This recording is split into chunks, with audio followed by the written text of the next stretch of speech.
আসসালামু আলাইকুম। আজকে আমি নিয়ে আসলাম ট্যাংরা মাছের রেসিপি।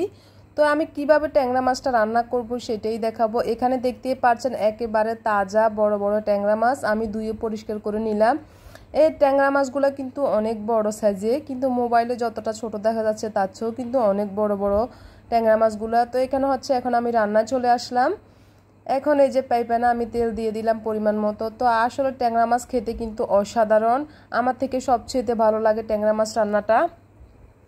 তো তেলটা দেওয়ার পরে এখানে হচ্ছে আমি পেঁয়াজ কাঁচামরিচ দিয়ে দিয়েছি। আমি পেঁয়াজের পরিমাণটা একটুখানি বেশি দিয়েছি। তো এই যে পেঁয়াজ আর কাঁচামরিচ হচ্ছে আমি ভালোভাবে নাড়াচাড়া করে তারপরে পরবর্তী মশলাগুলো দিয়ে দিব। কে কে ট্যাংরা মাছ খেতে পছন্দ করেন, আমার খুবই ফেভারিট, অনেক অনেক ভালো লাগে ট্যাংরা মাছগুলো খেতে। তো আমি আসলে ছোটদের জন্য কিন্তু ট্যাংরা মাছটা অতটা ওদের খাওয়া হয় না, তো এগুলো সবচেয়ে বেশি পছন্দ করে আমি। তো এখন হচ্ছে আমি এই যে এখানে পরিমাণ মতো লবণ দিয়ে দিয়েছি ট্যাংরা মাছের সাথে, পেঁয়াজের সাথে। তারপর হচ্ছে এখানে আদা বাটা রসুন বাটা এগুলো হচ্ছে দিয়ে দিচ্ছি আমি। একসাথে মিক্সড করা আছে আদা পেস্ট রসুন পেস্ট একসাথে।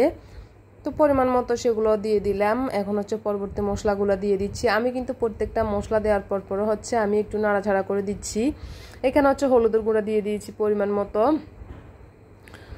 তারপর হচ্ছে আমি মরিচের গুঁড়াটা দিব। জাস্ট আমি যেভাবে রান্না করি শুধু আপনাদের কাছে ওইরকমভাবে আমি শেয়ার করতেছি।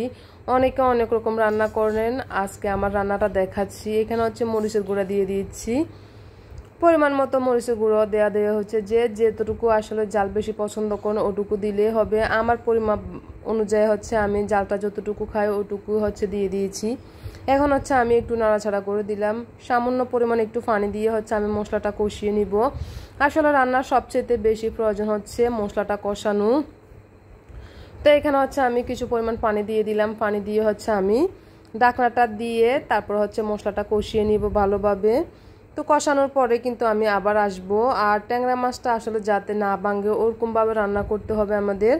আমি কিন্তু এখানে কোনো প্রকার ট্যাংরা মাছটা হচ্ছে বাজি না করে হচ্ছে রান্না করব আর কি, ডাইরেক্টলি রান্না করব। তো অনেকে হচ্ছে বাজি করে রান্না করেন, আমি আমার মতো রান্না করতেছি। এখন হচ্ছে মশলাটা আমার প্রায় কষানো হয়ে গেছে, দেখতে পাচ্ছেন তেল বেশি আসছে। এখন হচ্ছে এই যে ট্যাংরা মাছগুলো এখন দিয়ে দিয়েছি আমি। ট্যাংরা মাছ দেওয়ার পরে কিন্তু আমি আস্ত করে নাড়াচাড়া করতেছি, কারণ ট্যাংরা মাছটা যাতে না ভাঙে, এখনও কিন্তু কাঁচা ভাঙবে না। তো এখানে কিন্তু আমি পরিমাণ মতো পানি দিয়ে দিব, কারণ যদি এখন পানি না দিই তাহলে হচ্ছে ট্যাংরা মাছটা আমার ভেঙে যাবে। এখানে আমি যতটুকু পরিমাণ মতো পানি দেওয়ার প্রয়োজন ছিল ওটুকুই দিয়ে দিয়েছি। ট্যাংরা মাছ আসলে অতটা পানি প্রয়োজন হয় না। তো দেখতে পাচ্ছেন আমি কতটুকু পানি দিলাম। এখন হচ্ছে আমি ঢাকনাটা দিয়ে রান্না করব। তো রান্না শুরু হয়ে গেছে আমার এখানে প্রায়। এই যে কিছুক্ষণ পরে হচ্ছে আমি এসে হচ্ছে একটুখানি নাড়াচাড়া করে দিব। একটুখানি আলতো করে হচ্ছে আমি নাড়াচাড়া করে দিচ্ছি, দেখতে পাচ্ছেন। তো আবারও রান্না করব। আসলে ট্যাংরা মাছের সবচেয়ে যে কালার আসে রান্না করতে ওটাই সবচেয়ে বেশি ভালো লাগে। তো এখানে হচ্ছে এই যে আলতোভাবে আমি একটুখানি নাড়াচাড়া করে দিচ্ছি, দেখতেই পাচ্ছেন। তো আরও কিছুক্ষণ আমি রান্না করব, কারণ আমার রান্না এখনো শেষ হয়নি। একটু তো সময় লাগে, যতটা অল্প সময় লাগে তার চেয়ে তো একটু সময় লাগবে।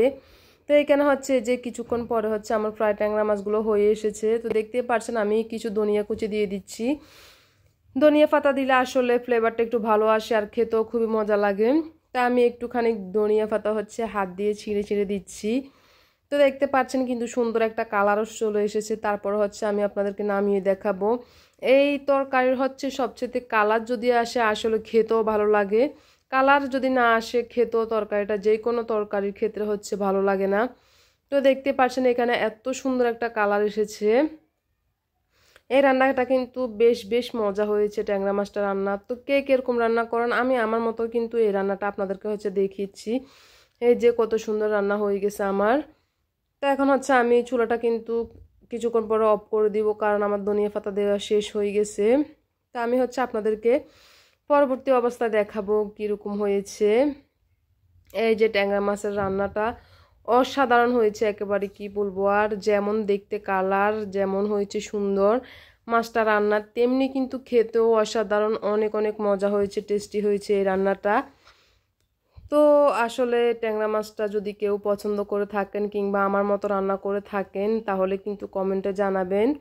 আমি এরকম করে রান্না করি ট্যাংরা মাছ সবসময়। অনেকে হচ্ছে আসলে বুনা করে রান্না করেন, ভাজি করে।